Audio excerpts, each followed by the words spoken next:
All right, welcome to episode 14. Have a go of Corey Vlaciky. You got one of my mates, Aaron Malton. Is that how I say it? That's it, mate. Oh, I nailed it. Thanks for having me. We crossed paths probably a while ago now. I was working at a gym in Rose Bay. Little geezer jogged through the doors. And he's actually brought it now, have you? Yeah, I've had it a year, yeah. I had it a year now. So give us a bit of a background, geezer. So, yeah, I'm from England. I was always in, football, soccer, sports performance, and I didn't make the grade for whatever reason. Who'd you play for? Leeds. Played for Leeds when I was a kid. Came out at 18, and I was literally packing flowers in a factory for 2 years. Like, dead-end job, deadbeat. What am I doing with my life? It was a recession in England. 100 people going for a job like that. You couldn't get an interview, and yeah, I made the move out here when I was 20. What is that the reason you came out here? Recession, land of opportunity. I knew someone in Perth, and when I was 20, I went off to Perth. Was trying to get in the mines. In Perth. Oh, mate, that pretty face wouldn't be good in the mines. Nah, these hands aren't made for hard graft like that, bro. And the more I found out about it, the less I wanted it. And then I went to Gold Coast for a couple of months, partied it out, went home, did my PT course. 8 months later, moved out to Sydney in 2014. And then, we're almost 7 years later. And yeah, I absolutely love it here. All right, so why'd you pick Sydney to settle down? In Bondi? Is that where you went straight to Bondi? Yeah, Sans Souci actually for 2 weeks. I had no idea where anywhere was, and I was just getting interviews here, there, and everywhere. Like I didn't know my surroundings yet. I was going Mona Vale, Carrion Bar, and then had the interview at Rose Bay. Did I interview you? Nah, Sammy, yeah. And John hated me. Hey, he was like, cocky little shit. And he didn't want to give me the job. So just a bit of context. John was the owner there when I worked there, and Aaron obviously came in there for a job. And yeah, like the rest is history, I guess. I just got in there and just worked hard, put my head down. And everyone says when I've interviewed so many, PTs since then, and they all say, I want to own my own business. It's like, yeah, of course you do, mate. And I've only seen like you do it. I've seen Brando do it that I know has been on this podcast. And that's it. And myself, like out of 7 years, 3 people, and I'd say 200 said it. So yeah, just if you're going to say it, call it, have a go. Oh, you had a little that's name it. drop there. Nice one. You're like you said there, pretty driven. Like I noticed that with you as well. Where's that come from? I was quite lazy at school because I knew it wasn't for me. But when I was packing the flowers in the factory, I did it for 2 years on minimum wage, 12 hours a day, working with Eastern Europeans that barely spoke English. I had no choice but just get my head down and work. And it gave me this insatiable work ethic because you had to keep up. It was fast paced. It was a production line. So I thought, if I can do that on £5.93 an hour, earning £250 a week, which is what, like $400-500 or whatever. If I find something I'm passionate about, game over, it's going to be easy. And that's sort of how it happened. So you're passionate about what made you passionate about that? Was it like our industry? Was it just through soccer or football, what you call it back there? Yeah, so... Because everyone just like, working in Rose Bay, so many like backpackers or people from the UK, they all want to be PTs. Like, yeah. Did you just see it as an easy entry, or was it actually your passion? Well, with football, you do loads of running programs. Like, you're not in the gym too much, but you're in there a bit. But it's more running and fartlek training and whatnot. But it's all performance-based. So I always wanted to do something in relation to sport or performance. And I always thought, if I'm not going to be a footballer, I'll be a PE teacher. I'm just not going to uni, and I don't want to teach these little shits 11 to 16 years old. Like I was one, and I was a little shit, so I can't handle them. I was going PT, you're handling adults, a bit more mature conversation, and they've lived a bit. They can help you, they can teach you, and in return, you help them with their health. I think it's a win-win. So yeah, that's how I fell into it, really. Just wanting to help people and do something in relation to what I was always involved in. It's Yeah, it's pretty, like, working at Rose Bay it was pretty cool. How long ago was that? Did you say 7 years you've been there now? Feb will be 7 years, yeah. Yeah, so I would have been there a year or so before that. But what I noticed there is because it's such an affluent area, is the people you mix with. Like, what's some of the stuff you picked up off the people out there? Like, there's plenty of money, plenty of successful people. Yeah. Like, that's what I really loved about it as well. Some of the, like, cool people you meet.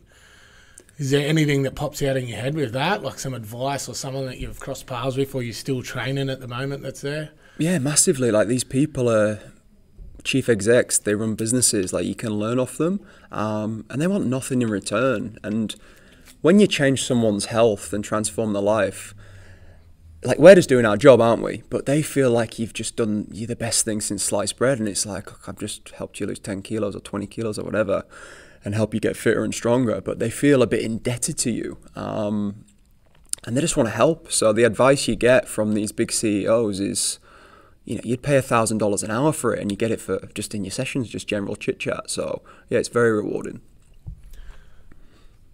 And then also, so obviously you've started, or been there for a year now where you've taken over the place. Did you always have that in your head, all right, I'm going to own my own thing when you moved out here and started PTing? Or has that just sort of progressed along the way as you've moved up into a manager role and so on and so on? I didn't think I'd own that business, but I said in my interview, like, I will own a business one day. And then John, the old boss, he moved to Mona Vale, had a family, bought that studio. And it came to at the point when I was ready to go and do my own. It's like, are you going to replace the value that I'm going to leave? I pull in 60-hour weeks. Are you going to do that yourself? And he offered me 50%. I went, nah, mate, you're good. I'll go and do my own. Like, I don't need a partner. He came back a week later and went, I'll give you 100%. I went, now you're talking. And yeah, a year, I needed to save a bit more money. And then a year later, we did it. Are you a citizen now? Yeah, I got it about 3 weeks ago. Oh, yeah? Just got to get my passport now. I'm in. Because was there a few like loops you had to go through because you weren't a citizen to own a business? How does that work? No, Did you have to get a sponsor or something at the start? Yeah, right? So you come over on a working holiday visa from England or wherever, and you guys won't really understand, like, trying to become a citizen of another country, and definitely not this country, and it will be taken for granted. But as an English guy coming over, it's all you want. Because like I said, I was coming out of a recession in England. Like 2012, I first came out here. Like, there was nothing for me back there. I was 20 and deadbeat, no prospects. All I had was my work ethic. And people kept saying to me, it's the land of opportunity, get out there. And for 8 years, I've been chasing becoming a citizen, and I finally got it 8 years later. I'm really, really happy. Do you know the national anthem? Nah. Isn't that a requirement to become a citizen? No. You need to take the pledge, but it's like taking your wedding vows. They just say it and you repeat it back to them. Okay. And it's usually a ceremony, but because of COVID, it was just like 5-minute virtual video thing. It was weird. It wasn't like very fulfilling because there was no fireworks or nothing. It was like I was just having my lunch and this guy calls me, he goes, all right, repeat after me. And that was it. And I was like, I've worked 8 years for that. Thanks, mate. You went, your certificate's on the way, and I need to get my passport. So not that we can use them right now, maybe next year. But yeah, I'm really, really happy to be here.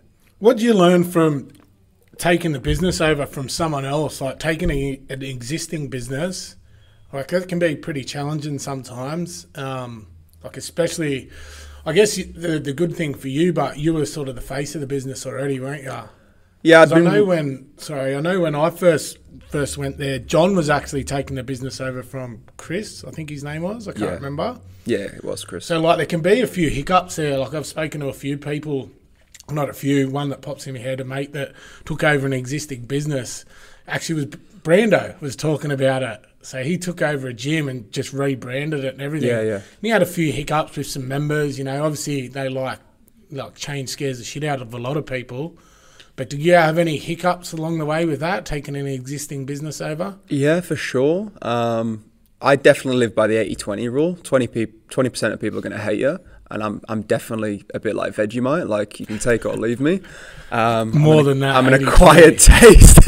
Maybe it's the opposite, but not necessarily members. Like, you know, John wasn't there for 2 years. I was running the business as the manager. Like you say, I was the face. So I didn't have a challenge there, but because we agreed on the sale of the business a year prior, I need to save more money to be able to, you know, drop the deposit that he wanted, which was absolutely fine. But in that year was really challenging because he was in like money saving mode. He was trying to sell a business, and I'm like, I want to invest, like, let's go. And that was challenging. It affected our relationship just a little, but I've got so much respect for the guy. But yeah, like, I was spending money on marketing with my own wages some weeks because I knew that's just what I had to do at that time. The fridge broke, we had loads of water bottles in it. I bought a bubbler out my own wages. Like, I just did what I had to do. And I don't regret spending that 5K or 10K or whatever. Well, it comes back in the end too, doesn't it? That's it. Yeah. Like, you're pretty good with your numbers. Yeah. Yeah, you're a bit of a numbers man.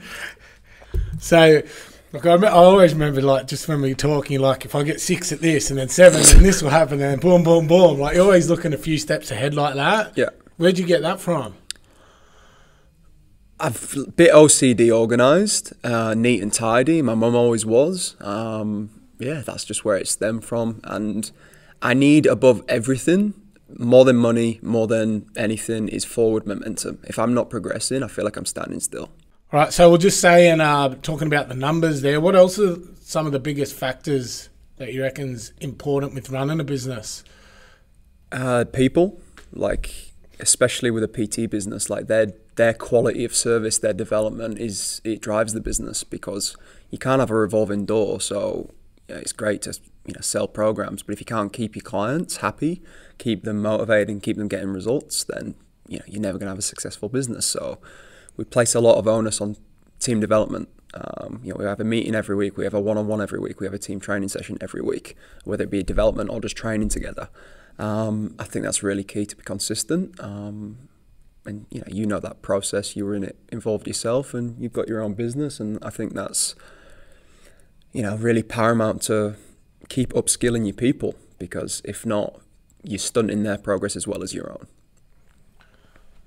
And who drives that in your business? Do you drive it? Do you give the onus to, or the responsibility to, a head trainer or head coach, whatever you call them? Who drives that? Yeah, so it was me. At times it's been me. At the moment I've got a 2IC, and she's fantastic. She's been with us 4.5 years, and she's at a point now where she's ready to own her own business. We've just got some mentoring booked in the rest of the year to, you know, iron out a few things that she's unsure on, and then next year she'll be going off on her own. So team development, personal development, you know, what are you looking to improve yourself now that you're the business owner, mate, the top dog? Like, how do you feel your development's going as a business owner, or just in general as a person? Yeah, as a business, I feel like I'm a business operator right now, because I'm in there at 6 a.m. every day. Like, I call it like golden handcuffs. Like, right now I still run, you know, 15 hours of PT a week, and then I'm trying to run the business, sales, marketing, team development. So the way I can push myself and develop is into a business owner, which means I don't have to be there for it to run, and I don't have to be there for it to do better. So that's my next step, is to leverage myself out of my sessions, and then I can just be there when I need to be, not when I have to be, if that makes sense.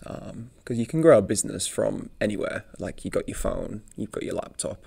It doesn't have to be physically in the studio. So that's my next step for sure.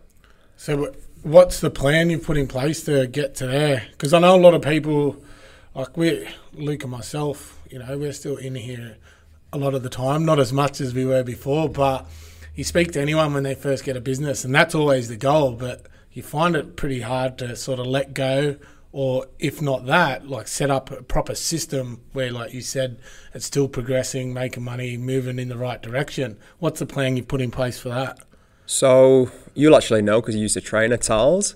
I trained her and her dad like 5.5 years and 6 years, and just a week ago I transferred them to the trainers. So it's just having those difficult conversations and you know, if they care about you, which if you train someone for 5 or 6 years, they care about you. They do. It's a relationship. They understand that you're just trying to progress your life, and they'll be happy to train with someone else. And if they're not, then you just have to make that difficult call and be like, look, maybe it's time for you to move on. And then you cop that 10 clients, you lose 10 clients to be able to sign up another 50 to 100 the next year. So yeah, it's just making that big call. So what's, like you said, you want to move as a business owner, get rid of those golden handcuffs. Good analogy, I like that one. Where'd you steal that from? I don't know. I think it's just a fitness business renowned term, isn't it? Mm. Maybe off you. I don't know over the years. I think it was. Nah. Yeah, so what's like the plan? Like once you become the business owner and you sort of free up a little bit more time, like you said, you always want that forward momentum or progress. Like what would be the next thing for you after you got your business pumping? You haven't thought of it? Well, it's the off. I always thought multiple locations, but I find people management very stressful. So providing the opportunity to my staff to fill that role, like I get turned on by sales and marketing. When I have that light bulb moment with a client, that when they know that their lives are about to change, and you get them going, I love that. But my next step, I'm not entirely sure. It's up in the air because my mind isn't set on any one thing. I'm quite open right now, but I want to hit capacity. Like, you know, we're still going through COVID right now. Capacity for us is 225 members. Like, we're at 170, so I want to hit that capacity and then sort of go from there, really.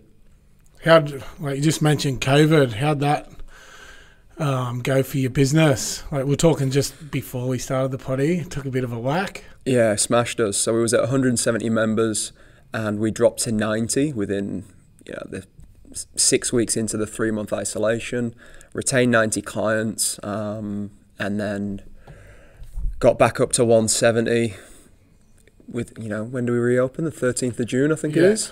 What is it now? 13th of August or something? I'm quite proud of that. Like I've hustled hard. Like I've been working really, really hard on marketing and sales. And you mentioned how am I improving in a previous question. I've got a business coach right now. And it's like you say, when you're the top dog, like who's holding you accountable? So I think getting mentors and coaches is really, really important. And spending money on that, investing. Because if we're asking our clients to invest in us, we should be investing in ourselves to constantly be improving our skills. I like that. That's good. Nice one, Geezer. Thanks, mate. So your business coach, where's his expertise and like why'd you go with him? Is it more an accountability thing or? He's like a marketing guru. He's, you know, he owns 3 gyms himself. He's just selling them at the moment, but like he just gets leads like I've never seen. Yeah, so he's the guy. And the reason I went with this guy is I didn't realise I was being marketed to. And he just kept providing me value and value and value. And you look at Facebook Lives and posts, and I ended up reaching out to him. And that's good marketing. And since then, our lead cost has come down 80%. Our total number of leads has gone up 80%. So it's been exponential for us. And then how did what you just said there about providing value. Have you ever, like the Gary V? That's like his sort of analogy. Jab, jab, jab. Remember that? Jab, jab, jab, hook. Yeah. Yeah. You've read that? No, I don't read, bro. No, I don't read. I've read 3 books. Audio books? No. You don't read at all? Nothing? They say podcasts? They say a conversation with a wise man is worth 20 books. So I just speak to someone who's fucking smarter than me. Like, that's pretty much it. I don't overcomplicate it. I get bored reading emails. I ain't reading a book. If an email's too long, I'll just call the person. I'll be like, what's going on? Yeah, I can't read a book, bro. I read Eat That Frog, which was fantastic for me. It's on time management, but it was already my strength, so I enjoyed it. But the best thing I learned about that book was just do the thing that you don't want to do first, and then it's out of the way, and do your most enjoyable task last, because you'll always want it. Like training. Like train at the end of your day, because it's a reward for getting all your shit done. So yeah, I've just learned little things like that, but reading, oh, fuck that. I'm too busy out there executing. And I find that a lot with personal development. People practice getting better. It's like, just go and get better. Like, go and do shit. Stop pretending that you're doing it and practicing and locking yourself in a room. And there's only so many podcasts you can listen to and so many books you can read. Like, the brain can only take so much information. Like, go and execute on the back end of that. So yeah, I get sick of hearing about people reading books, to be honest. It fucking pisses me off. Just go out and do some stuff. It's got to pull the trigger, huh? That's it. Get out and have a go. Get out and have a go and get on with it. There's no point having all that information or knowledge if you're not pulling the trigger, so to speak, and having a crack, eh? I didn't know that, but I thought you were really big on, like, reading and... Personal development, yes, but the method, like... Yeah. I don't know how long it takes to read a book. Fuck, it took me a month to read a 200-page book. I can read 5 pages a day and I'm done. Like, I get a headache. But if it's any good, take notes. You should have a page of notes and then just execute off those page of notes. But yeah, I'd rather just call someone who's read the book and be like, what were your 3 key takeaways? Like, that's quicker, innit? And then I go and get the benefit of that a lot faster than it would have been reading the book. So anyway, moving on. Have you ever reached out to, like you said, you just ring up people and just ask questions and that? Like, a lot of people find, you know, they shit themselves to do that, to ring someone up they don't know, like asking for something. Like, how did you get past that? Because I don't care. Like, I think when you stop caring what people think, life gets quite good. And I just do not give a fuck what anyone thinks about me. And if you can't ask for help, then you're not going to get any better, are you? And if someone's done it, it shows it can be done.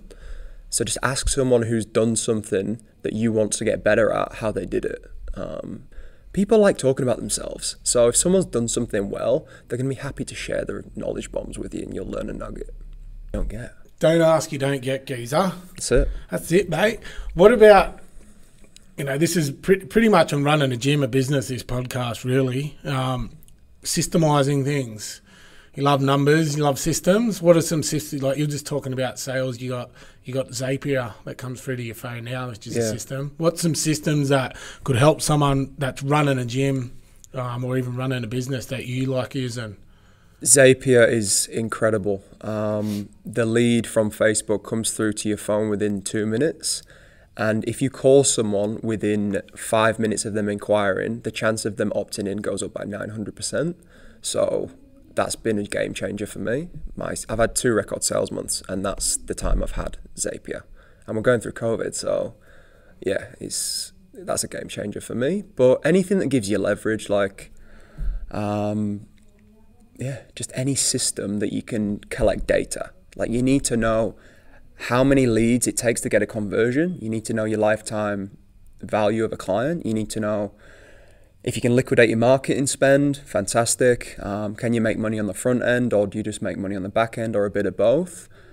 Your suspension rate, your attrition rate, how many clients you lose, how many coaches you need per client, all that sort of stuff. If it's PT or it's group training, when to hire someone else, how long it takes to train them up. And if you've got all these systems and numbers planned and in place, like, you should really only grow. Unless, like, you know, COVID happens or something. Or, you know, 2 trainers walk out on you or something like that. But if you're looking after them, then they shouldn't really. But that does happen, and that's a challenge. See, I think sometimes people use that stuff as an excuse. Like, say, winter in our industry or COVID. Like, our first 2 winters we opened, we sold just as many programs as we did in summer or spring when, you know, the quote big sales months are supposed to be. Yeah. Like, I think you can just use that as an excuse. Like you just said, through COVID, you grew, or like coming out the back end of it when we could reopen. Do you feel that as well? Like, some people use that excuse. Like, I think the biggest factor to our industry through winter is keeping people motivated, not selling programs. Like I said, we did some big numbers on our through winter the last few years. Obviously this year a little bit different. But when we opened the doors, we had new people come through. Yeah, we lost a few through COVID. Do you feel like people can use that as an excuse? Anyone wants to buy something when they're ready to buy it, no matter what the weather is or time of year. Yeah, have you been to Kmart? It's full of shit. People like to buy. Like, people want to buy stuff there's all sorts of shit out there that you shouldn't buy, and then this is their health, like they should buy it at any given time. But this winter thing, it's like, it's never winter out in the Riff anyway, is it? Let's be honest. It's still it gets pretty cold 22 today. I'm got my jumper off. But no, like, it is a bit of a cliche, but summer bodies are made in winter. Like, they really are. So it's the... You right there, bro? COVID cough. You better get a test, bro. Yeah, summer bodies are made in winter. It's the best time to start. But, like, yeah, people in the fitness industry, they say you can't grow through winter. So that's fantastic. Because if they're all saying that, double down on your marketing and you'll get your market share of those clients, because no one else is spending money on marketing during that time, if that's the perception, which I think it is. So spend more money. Or yeah, for your current members, yeah, run something, run a challenge, run some sort of incentive program for 2 months. Like we do through winter for 2 months normally, 2-for-1 upgrade. And it just keeps clients training because they're missing their walks, their swims, their cycles and whatnot, because it's not cold in the day, 17 degrees, come on. Maybe for a pommy, for an Aussie it is. Yeah. No, I'm acclimated now. I'm converted. But, yeah, you just got to keep them motivated in other ways because, you know, it isn't a winter when it's 17 degrees. Like, I've come from 0-degree winters. And you still go out for jogs and stuff if you want to, but... What about I was speaking to a few gym owners and people were a bit scared after COVID that a lot of our industry will go online. Do you ever feel like it'll be that way down the future? Or do you feel there's the brick and mortar business in our industry still here to stay for a long time? Yeah, I think both work. Like the opportunity online right now is vast. And the good thing about online is you're not restricted to your market. So like a physical location, where our studio's in Rose Bay, we've got like 6 suburbs surrounding it. And my market's about 20,000 people, lookalike audience. So your ads can get fatigued because they're sick of hearing from you. You need to give them a rest. Whereas, you know, if you go market to Australia because you're online, how many people want to get fit in Australia? There's 28 million people, you know, how many? 15 mil, 20 mil? Like it's pretty good odds. So I think a physical location, your marketing can get tired, but people crave human connection and you don't get that through a lens. You don't get that on a portal. You get that in person. And like I've seen your videos and stuff. I don't know what age your clients generally are, but our clients are, you know, I'm running a over 50 program right now because they're the people that aren't as onto the online stuff. You know, they might be on Instagram, they might not be, they're definitely on Facebook, but they're not jumping on online programming and they don't know how to move. They need our help the most. So yeah, we're killing it with our over 50s program right now. Is that just your studio or is that across the whole franchise? I have to, that's where sometimes being in a franchise, there's pros and cons. Like you get a lot of support through COVID. It was exemplary. They were telling us what to do every day and whatnot. But sometimes like if I want to run a certain marketing initiative, I can't because I'm in a franchise. So yeah, there are ways to get around it. Like I signed someone up last night and Vision are doing at the moment like a 3 weeks free if you sign up to Results or Lifestyle, which is like a 6 or 12 month program. I don't even sell 6 or 12 months because, you know, like you said, we're in an affluent area. I think people that are in a position of power with their job, they don't want to feel locked in. So we just go, look, it's 30-day notice to stop any time. And we're running like a 28-day paid trial right now. So this lady, I signed her up. She didn't go through the trial or anything, but then she texts me a photo of a screenshot from Instagram, like 3 weeks free. Do I get this?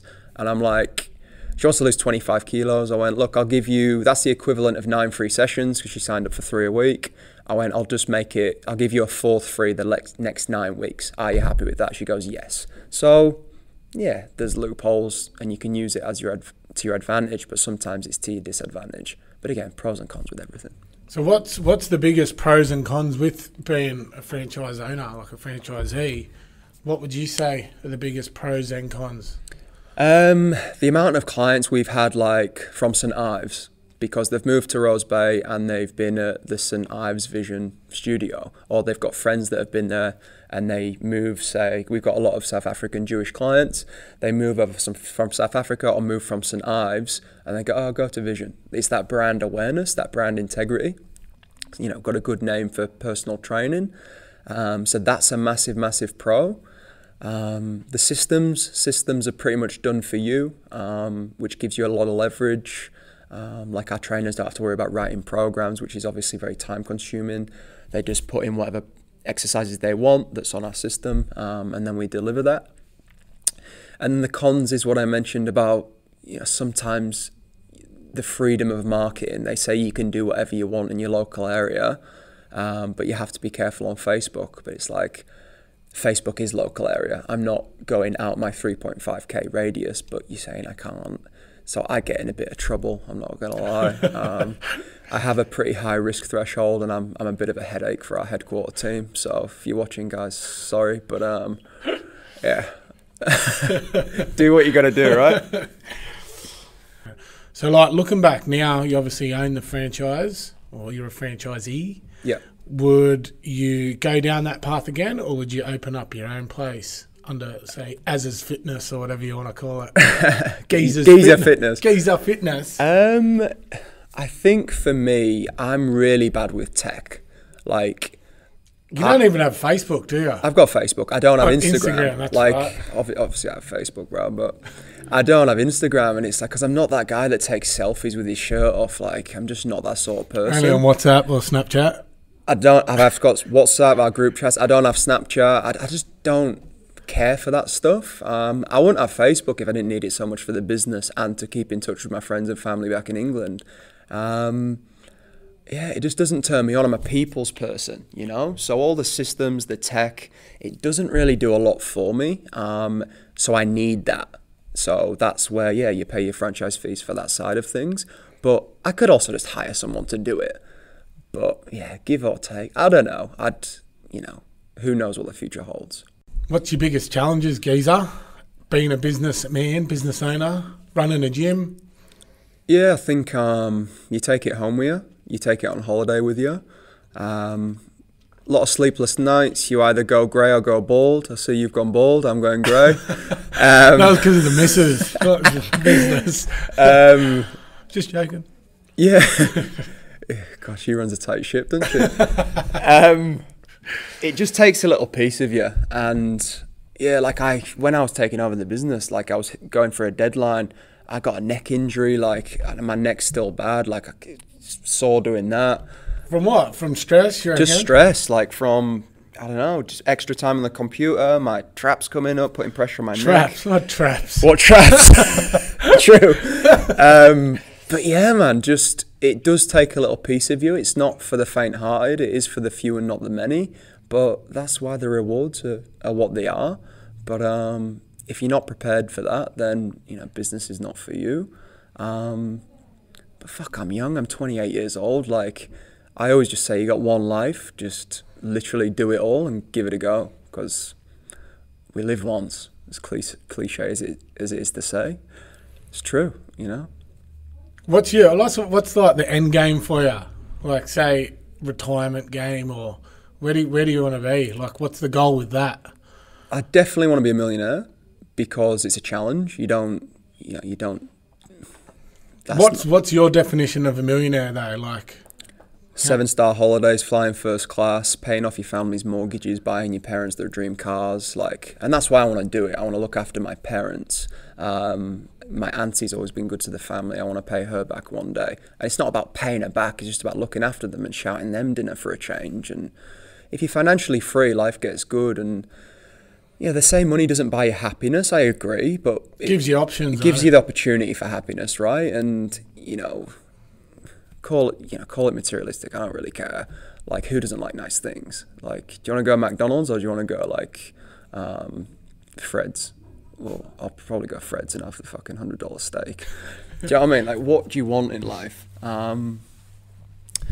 Fly first class, or no, I'll take economy next to that fat thing that stinks. Like, nah, like, you probably want to go first class. So have a go in life and you might get those things. We've all been there, bro. Come on. We've all sat next to that guy. You just didn't want him on that plane. He's falling into your seat, falls asleep. Breath stinks. Like, I've long-hauled flight enough times back to England. Like, it's terrible. I don't want to do too many more times in economy, even if it is Emirates. I don't know if you'll be able to fly anyway. Yeah, not right now, bro. Not for a few years. So yeah, that's, you know, if I'm not there, I always say you've 15 years and you can be a millionaire. Like, if you grind, so why not? Like, if you start, I started when I was 22 in this business. So I'm 6 years into my 15-year plan to becoming a millionaire. So I've got 9 more years. I'm pretty confident I can do it. Why not? Who's holding me back? Exactly. You hold yourself back with self-doubt. Just give it a go, because what's the worst thing that can happen? Like, hard work never killed anyone. So yeah, just pluck up the courage and just go for it, because no one's going to do it for you. So what would be your advice to someone? I always ask the guests on here about someone in your situation, or someone's just sitting on their ass, haven't pulled the trigger. Like, what would be your advice for someone? You sort of covered it a little bit there, I think, in your previous answer. Yeah, like, I think the modern CV is, I don't really read them, but if you see someone's CV and it has 10 jobs in 1 year, that would be like a bit of a question mark. Like, what are you doing? I think that shows really good self-awareness and emotional intelligence, because they're going, right, I tried that for a month, it wasn't for me, let's move on. Don't just do something for 3 years because you think it's good for your CV. It's actually shit for your CV. I'd judge that. I'd be like, well, why don't you get out? You got to be happy. Like, if you find your purpose, you find what lights you on fire, life gets fucking good. So I just encourage anyone, try as many things as you can until you find the thing that doesn't feel like work anymore, and stick with that. Put 15 years in and you will have whatever you want in life. You on the way to that? I think so, mate. Yeah, for sure. All right, geezer. All right, on with the news. There's a few technical difficulties through this potty. I don't know what I've done. Stuffed something up as usual. But, yeah, geezer, that was, like, for anyone in our industry, this could be a great potty for them, I reckon. Like, thanks, you sort of flew over here, come join the Aussies, mate, back in the day. And, you know, you've done pretty well for yourself. And I know you're going to get to that 15-year plan, first class around the world in the face mask these days. But yeah, Vegas penthouse, let's go. Yeah, man, but they'll get a lot out of that, I reckon. So if anyone that owns a gym is listening to this, spear your mates onto it. But thanks for jumping on. Thanks for having me, bro. All right, geezer, jog on.